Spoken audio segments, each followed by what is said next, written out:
અને એસટી સમાજ અંદર લડવામાં વ્યસ્ત છે। મુખ્યમંત્રી હોય કે ઉપમુખ્યમંત્રી, તેઓ પોતાના સમુદાયનું જ ભલું કરે છે। ભાજપ ઈડબ્લ્યુએસ આપે છે એની સામે વાંધો નથી, પણ એસસી, એસટી અને ઓબીસીનું શું? કોળી સમાજના ધારાસભ્યને વિધાનસભામાં બોલવા પણ નથી દેવામાં આવતા। આ કમળગઠ્ઠાઓ આપણને અકલમઠ્ઠા સમજે છે। આ તમામ વાત કહી છે કોળી સમાજના આગેવાન ચિરાગ ઝાલાએ। નમસ્કાર, હું છું ચંદ્રિકા પુત્રી નિરાલી। आओ सांभळीए चिराग झालाए શું કહ્યું। બધા મિત્રોને સુપ્રભાત, ગુડ મોર્નિંગ। આપણી ઓબીસી એસસી એસટી સમાજના લોકોની પહેલી નબળાઈ એ છે કે તમે તમારા ભાઈ ભારુમાં, સગા સંબંધીમાં કે ગામમાં તમે જો ઉછીના 5,000 કે 25,000 આપ્યા હોય કે કોઈએ તમને 5-25 વ્યાજે આપ્યા હોય, તો તેની સાથે તે જ્યારે પૈસા પૂરા ના કરે ને, કે પૈસા આપવામાં થોડું લેટ કરે,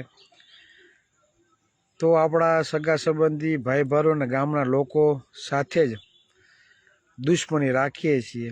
ઘણા લોકો મયરે પણ વ્યવહાર નથી રાખતા। ભાઈઓ ભાગમાં ખેતરના શેઢાનો એક શાહ વધારે જો આપણા ભાઈને વયો ગયો હોય ને, કે કુટુંબ પરિવારમાં કોઈને વયો ગયો હોય, તો તેની સાથે પણ આપણે દુશ્મની રાખીએ છીએ।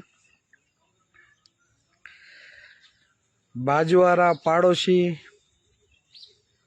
ખેતર આપણા ભાઈઓનું હોય, ઓબી સમાજનું હોય, અને એમાં રસ્તા બાબતે કંઈ વાંધો હોય, શેઢા બાબતે કંઈ વાંધો હોય, તો એની હારે આપણે દુશ્મની રાખીએ।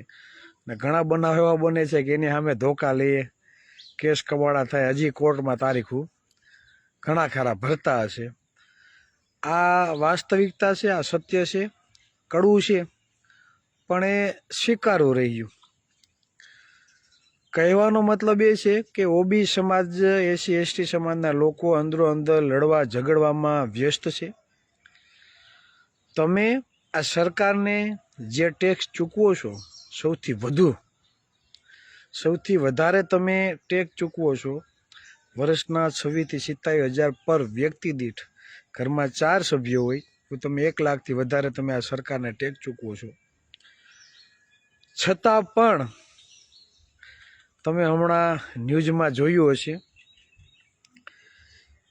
કે વિરોધ પક્ષના નેતાઓ હોબાળો કરે કે ભાઈ તમે યોગ્ય પ્રમાણમાં ઓબીસી એસસી એસટી સમાજના લોકોને તમે બજેટ નથી આપતા। એ તો ઠીક, ભાજપના કોઈ ધારાસભ્ય વિધાનસભામાં પ્રશ્ન ઉઠાવે તો એને એમ કહેવામાં આવે છે કે તમારો ટાઈમ પૂરો થઈ ગયો છે। એ જવા દો। સત્તા પક્ષના પણ જ્યારે ધારાસભ્ય અવાજ ઉઠાવે તો તેને પણ ત્યાંના મંત્રીઓ કાંઈ ગણતા નથી ને એમ કહે કે તમે તો ખાલી પ્રશ્ન સવાલ પૂછ્યો છે। એટલે આ છે વાસ્તવિકતા। તમે જે ટેક્સ ચૂકવો છો એ ટેક્સના પૈસામાંથી તમારા બાળકોના વિકાસ માટે, તમારા સમુદાયના પછાતપણું દૂર કરવા માટે આ સરકાર પાસે ઠુલ્લું ભાઈ કાંઈ છે નહીં, તમને આપતા નથી। અને જ્યારે તમારી નજર સામે બિન અનામત વર્ગને, ઈડબ્લ્યુએસ વાળાને હજારો કરોડ રૂપિયા ફાળવવામાં આવે છે। આપણે ઈડબ્લ્યુએસનો વાંધો નથી, ભલે આપે, પણ તમારું શું? આનો મતલબ એ થયો કે મુખ્યમંત્રી, મુખ્યમંત્રી, ઉપમુખ્યમંત્રી, નાણામંત્રી, શિક્ષણ મંત્રી, આ બધા બીજેપી સમજાય ને વાળા બધા બને છે, એટલે એમના સમુદાયનો વિકાસ થાય છે અને તમારા સમુદાયનો સત્યાનાશ થાય છે। એટલે તમને વધારે ને વધારે પછાત રાખવાનું કામ જો કોઈ કરતી હોય ને તો આ ભાજપ સરકાર છે। અને ભાજપ સરકારમાં બેઠેલા જ્ઞાતિવાદી લોકો છે। કોળી ઠાકોરના ધારાસભ્યો સવાલો ઉઠાવે તો આ લોકો કાઢી નાખે. તમે ખાલી સવાલ પૂછો છો, તમારો ટાઈમ પૂરો થઈ ગયો છે. એટલે આ વેલ્યુ, આ ઇજ્જત, આવું બધું પડ્યું છે તમારા માટે. એટલે કદાચ કોઈને પ્રોટોકોલ નડતા હોય તો ભલે નડે, અમને કંઈ પ્રોટોકોલ નડતા નથી. એટલે જ્યાં સુધી આત્મસન્માનની આ લડત છે, જ્યાં સુધી ભાઈ ભાગે નહીં મળે ને ભાઈ, તો ત્યાં સુધી તો અમે અવાજ ઉઠાવશું, લડશું. અને જે પણ મિત્રો અમારી સાથે જોડાવા માગતા હોય તો તમને કહેવા માગું કે ભાઈ ગામે ગામ ટીમ તૈયાર કરો. આવા અક્કલ મઠા કમળ ગઠાઓ, બરાબર, એ પોતાને બુદ્ધિશાળી બધા સમજે છે અને આપને અક્કલ મઠા સમજે છે. અને ખરેખર તમે અવાજ ન ઉઠાવો, અન્ય સામે અવાજ ના ઉઠાવો તો ખરેખર આપણે એ જ રેશિયામાં આવશું. એનું કારણ એ છે કે ભૂખ છે ને બધાને લાગતી હોય, પણ જ્યારે તમને આવું ભૂખા જ રાખવામાં આવે, તમારે 1 કે 1.5 રોટલો જોતો હોય ને તમને ખાલી 10 કે 15% જ રોટલાનો બટકું આપવામાં આવે તો તમારો વિકાસ રૂંધાવાનો જ છે. તમારે હોસ્પિટલમાં દાખલ જ થવું પડે, તમે બીમારીઓથી પીડાવાના જ છો. એટલે આ વાસ્તવિકતા છે, સમજજો. આ દેશ બંધારણથી ચાલે છે ને બંધારણ એવું કહે છે કે દરેક વ્યક્તિ સમાન, દરેકને સમાન અવસર મળવો જોઈએ. તમને IAS IPS અધિકારી બનવા માટે મેડિકલ ક્ષેત્રમાં યોગ્ય અવસર મળતો નથી, બરાબર. નોકરીની વાત તો જવા દો, તમે જે ટેક્સ ચૂકવો છો મહેનત મજૂરી કરીને 300 400 500 રૂપિયા દાડીએ જઈને તમે જે ટેક્સ આ સરકારને ચૂકવો છો, બરાબર, તે ટેક્સના પૈસામાંથી નહીં તમને કાંઈ મળતું નથી. તમારી નજર સામે અન્ય સમુદાયને ફાળવવામાં આવે છે, તો આ ક્યાં લગી સહન કરશો? એટલે અક્કલ મઠા ન બનવું હોય, મૂર્ખ ના બનવું હોય તો હજી કહું છું, આંખો ખોલો, કાન ખોલો અને સત્ય સ્વીકારો,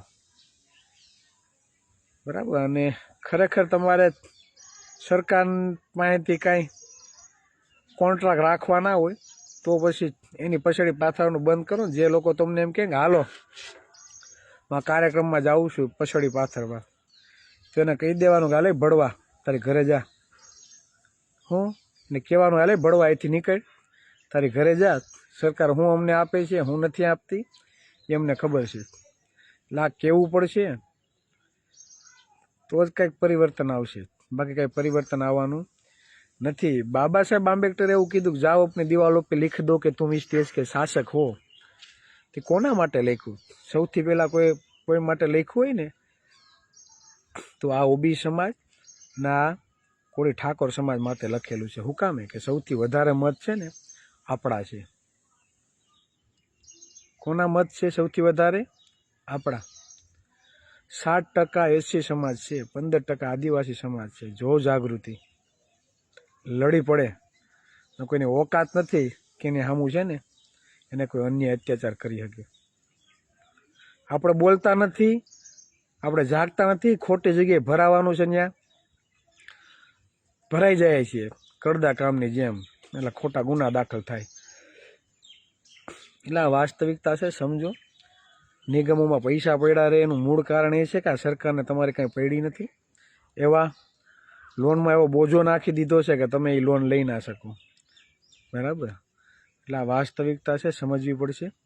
નહીં સમજો તો તમારા હાલ આવા જ છે બુઠા, બરાબર. એટલે ઘરે ઘરે જાગૃતતા જરૂરી છે. વાસ્તવિક જાગૃતિ સમાજ પરિવર્તન અને સમાજ નિર્માણ માટે કંઈક આશાનું કિરણ બનશે. એટલે વધારે વાત નહીં કહેતા, બસ એટલી જ વાત. આ વાત ઘર ઘર સુધી પહોંચે, આપણા ભાઈઓ સુધી પહોંચે તેવો પ્રયત્ન કરો. અને આ 85% ઓબીસી SC ST સમુદાય માટે સંદેશો છે.